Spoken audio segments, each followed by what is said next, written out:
It may be past cranberry season for some, but not for me. And if you feel the same, I have the perfect solution for you here. This is my version of Cranberry Bliss bars from Amy's Healthy Baking, a copycat of a Starbucks treat. And they are delicious and satisfying no matter what time of the year it is. So if you'd like to see how this is done, stick around because it's coming up next.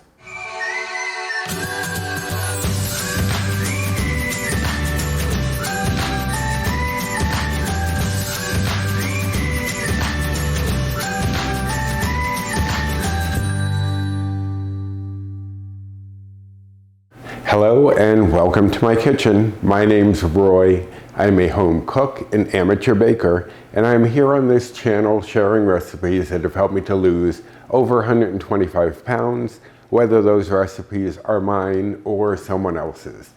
Now this will come as a shock to you, but this is someone else's. Of course, I'm going to put my own spin on it because you know I can't do it exactly as they did it. But what I'm doing today is some Cranberry Bliss bars from Amy's Healthy Baking.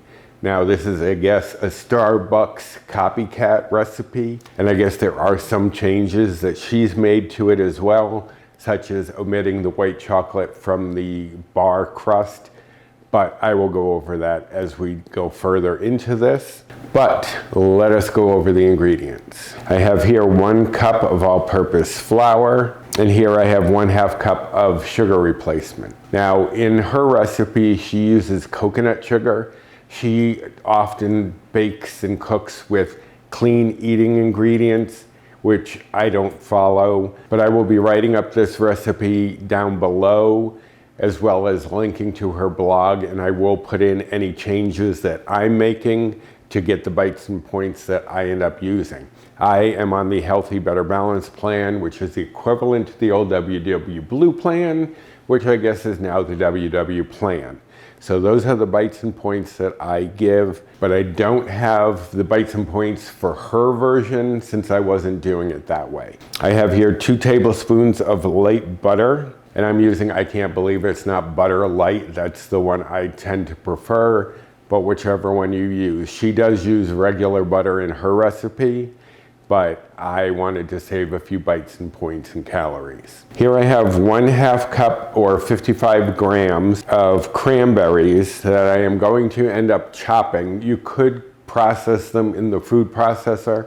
Personally, I think they get a little too fine because it's kind of hard to just buzz real quickly. But if you want to use a food processor, you can. I'm just going to chop them up. I also have here 2 tablespoons or 14 grams of cranberries also, and that is for the topping. There's going to be a bar level and then like a frosting topping kind of situation. And again, I'm going to do the same thing, just chop them up on the cutting board. I have here 1 egg at room temperature, and if it looks a little odd, that's because the yolk did break as I was breaking it into the bowl, but it doesn't matter. I have here 1½ teaspoons of vanilla extract, 1/4 teaspoon of salt, 1/2 teaspoon of baking powder, not baking soda, baking powder, and 1 teaspoon of ground ginger. Now also components for the topping, I have here 1/3 cup of my light homemade cream cheese, and if you have not seen that video, it was the very first video that I did with an introduction to myself as well as that recipe for the cream cheese. And I'll card that up here in case you haven't seen it. I also separated out the cream cheese part into a tutorial, a separate tutorial in case anyone wants just that. I'll link to both of those below. I have here 1/3 cup of non-fat Greek yogurt. I prefer using Fage. And in case you were wondering, for the 1/3 cup of my light homemade cream cheese, I ended up using probably a well-rounded 1/2 cup of yogurt to get that, just in case you want to only get that amount. But I usually do a big batch and just have it on hand.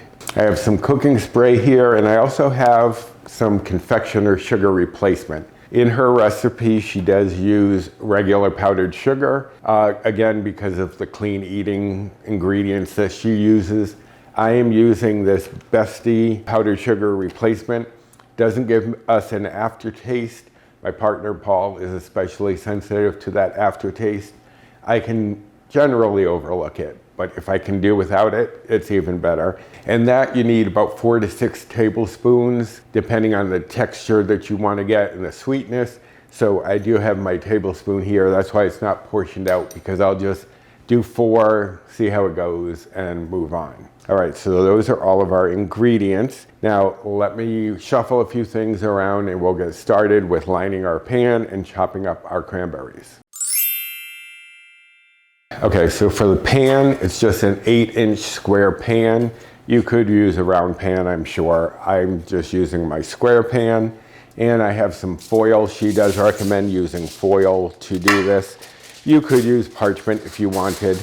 I'm just going to press it into place, and I left extra length on the ends just so it'll be a little easier to pick up, because if you just have enough to fit into the pan, sometimes it's a little difficult to grab that edge and pull it out. So I do have a little extra length on the edge, but I'm just going to press it right in to follow the form of the pan.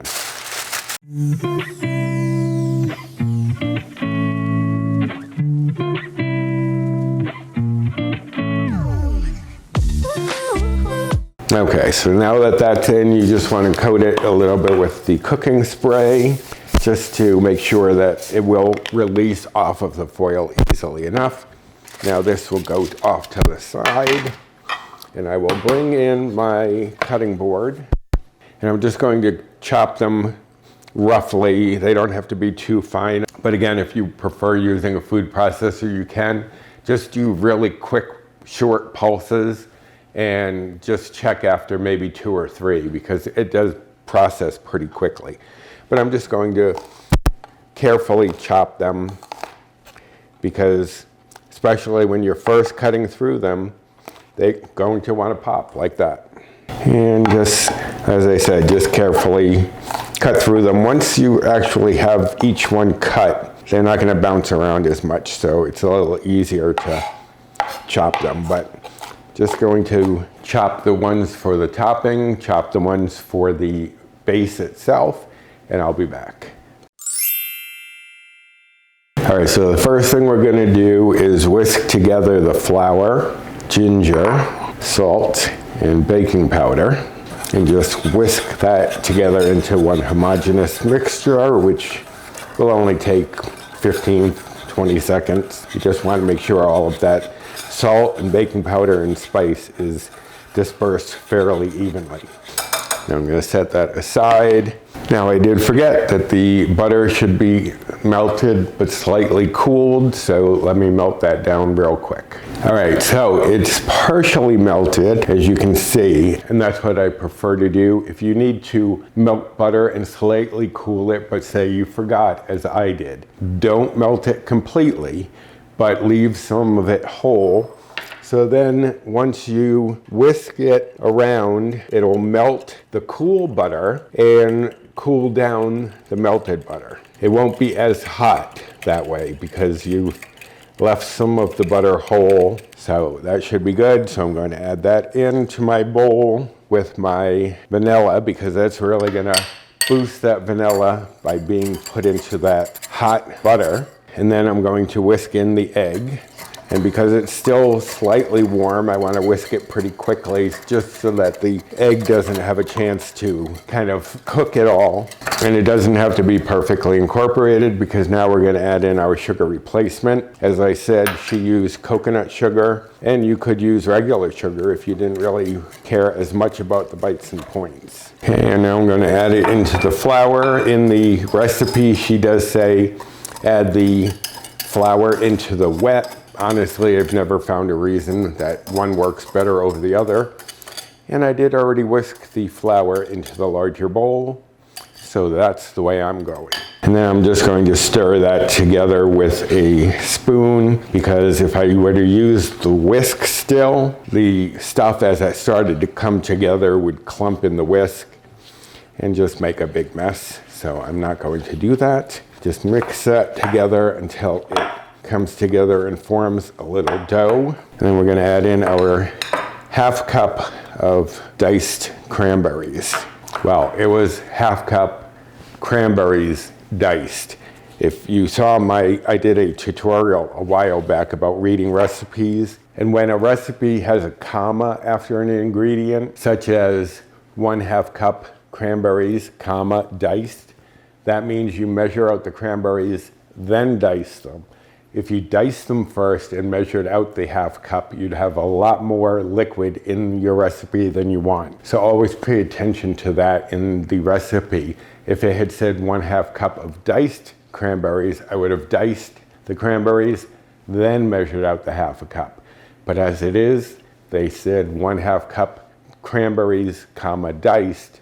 So that's the way you measure it. And she also does give the weight measurement, which is how I prefer to measure things that are oddly shaped or rounded, like berries or nuts or chocolate chips, things like that. I prefer to weigh them just because filling up a cup and making sure you have an accurate cup just seems a little challenging to me. That could just be me, but I prefer weighing that kind of stuff out. All right, so this is all mixed. So now we're gonna bring in our pan. And this is a very thick dough, so you need to spread this out into the pan. And I think the last time I did it, I used an offset spatula to do it just because it's a little easier, but I don't know if I'll do that this time or not. Also, last time I believe I did use the food processor for the cranberries, and I would probably do that again the next time because it is a bit more time consuming to do it by hand. So why not save a few minutes? But we're just gonna spread this out as evenly as we can into our pan, which it is a bit sticky, so it will take a little bit of time. Okay, and I did switch over to my offset spatula. It's just a little bit easier, especially trying to get into the corners. With that big spoon, it is a little difficult to get into the corners. If you don't have an offset spatula, you could just use the back of a spoon, a small spoon, and that would be just as good. But you want to make sure you get this into the corners. It will expand a bit as it bakes, but you just want to get it as even as you can. All right, so now this is going to go into a 350-degree oven. I've already preheated it for about 14 to 17 minutes until a toothpick inserted in the center comes out clean. Then we're gonna have to let this cool before we do the topping, but I will show you what it looks like when it comes out of the oven in just a moment.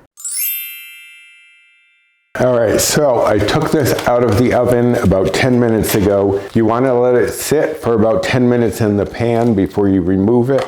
So I'm going to just take the corners and, as I said, easily lift that out, and then peel back the foil. And then I'm going to turn it out.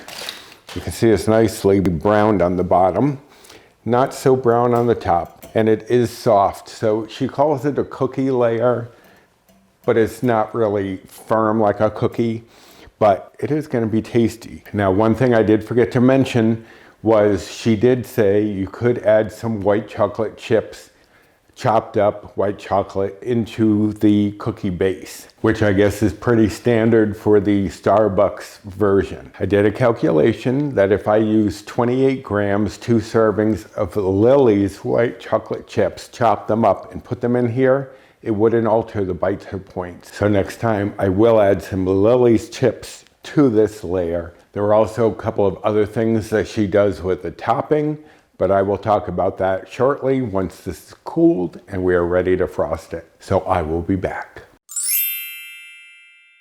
Okay, so I have cooled my cookie base. I actually chilled it in the fridge for about 15 minutes after letting it sit for about 15 minutes. And I've transferred it to a cutting board just so that I can frost it and then cut it. Amy suggests preparing the frosting just before serving, but I keep them on hand for a few days. But if you are going to keep them on hand because of the yogurt and cream cheese, which is from the yogurt, you do want to store them in the refrigerator, and then you can take them out and let them come to room temperature before you have them. But we are going to make our frosting right now. And in looking over her recipe again, I may have changed this to powdered sugar. I don't think I did, because I would have put powdered sugar substitute. But in her directions, she says to add this liquid stevia, which she uses a lot. I am not a fan of the taste of stevia.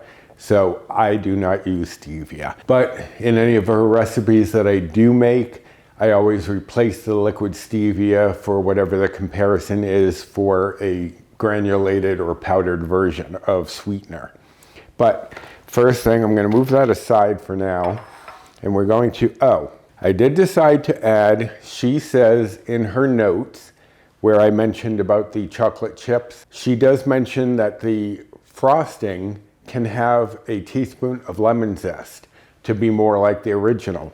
I didn't notice that the first time I made this, so I think I'm going to try adding that. I love orange and cranberry together. So I am going to incorporate a teaspoon of lemon zest. So I am going to incorporate a teaspoon of orange zest. I don't know if I said lemon zest previously, orange zest, into the frosting.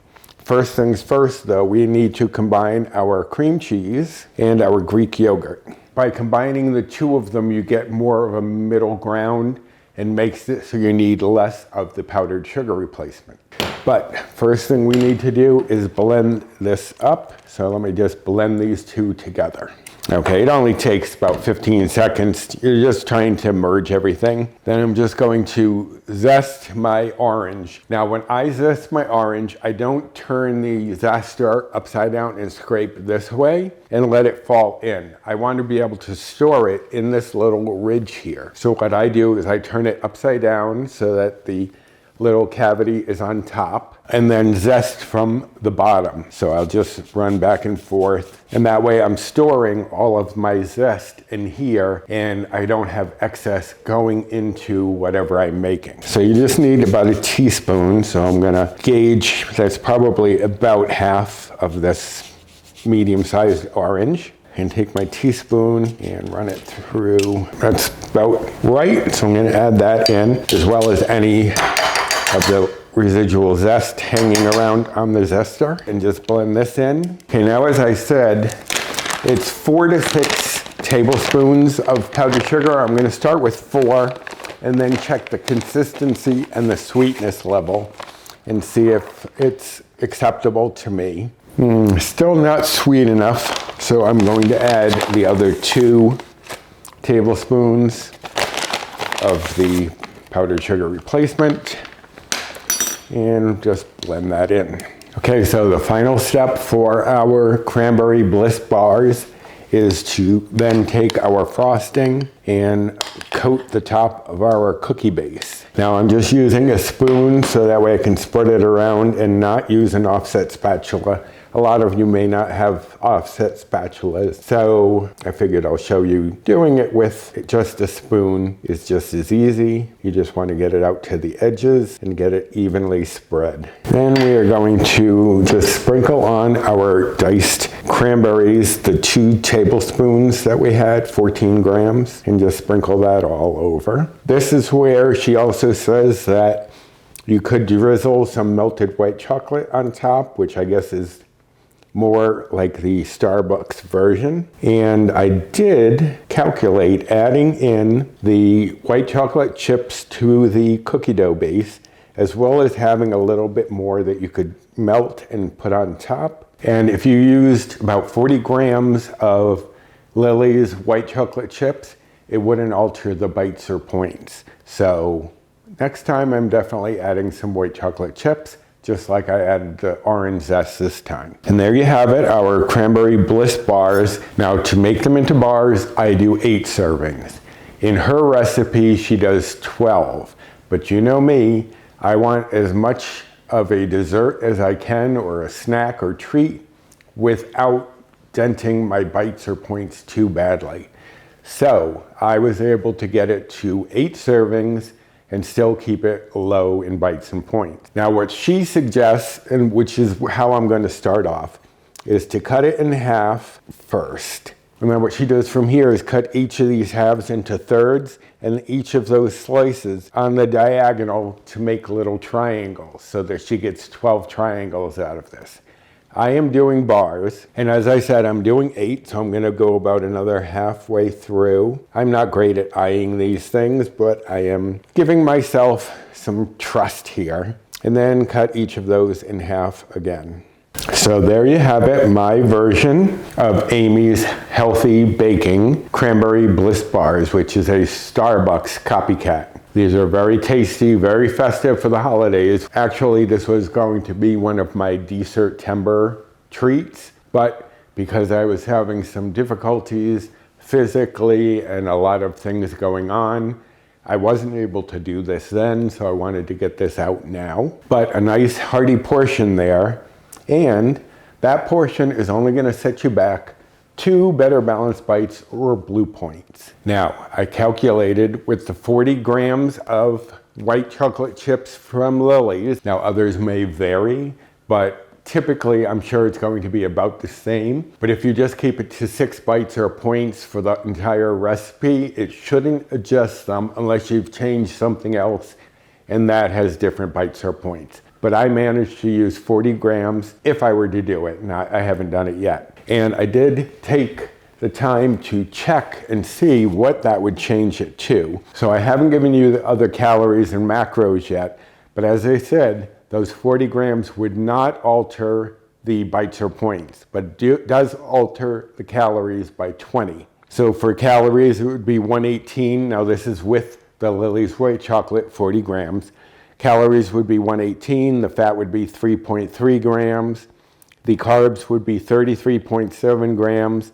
The fiber would be 2.2 grams, and the protein would be 5.7 grams, and that's if you're using the Lily's chips. Now, I'm not going to add the little banner here for all of that. I'm going to go by what I used here, and that is, with or without the chocolate chips, 2 bites per bar. And each of these bars, if you're following calories, would be 98 calories. As I said, with the white chocolate chips, it would go up to 118, but as I've done them here, 98 calories. And if you're following macros, the fat would be 1.9 grams. The carbs would be 30.8 grams. The fiber would be 0.7 grams. And the protein would be 5.3 grams as I did them here. I am definitely going to be adding the Lily's white chocolate chips next time, just to bump it up a little bit. I'll put probably about 24 grams inside and save the rest to drizzle on top. As I said, the recipe for this I'm going to write up and post down below along with my substitutions. And I will also link directly to her recipe on her website. Also down there, you'll find links to my Amazon storefront, my Built Bar rewards, Fetch rewards, Skinny Syrups code, and my social media, both my Instagram and 2 Facebook groups that I am part of. So go check out the description box for all sorts of information. So I hope that you enjoyed this, and if you did, I'd appreciate you doing the usual, like, subscribe, comment, share, and hit the notification bell for the next time I upload any sort of video. We are going to start doing tags again, the group that used to do tags, if any of you ever followed those. But we're gonna do them monthly, apparently. Sandy is going to be in charge of it from Life with Sandy, and we're going to do them monthly so that we can still give you a little bit extra, but not be overwhelmed trying to do that along with everything else that we do. But hit that notification bell, and next time any sort of video comes up, you will be notified. So I think it's time for Paul and I to have a little after lunch treat. So until next time, bye.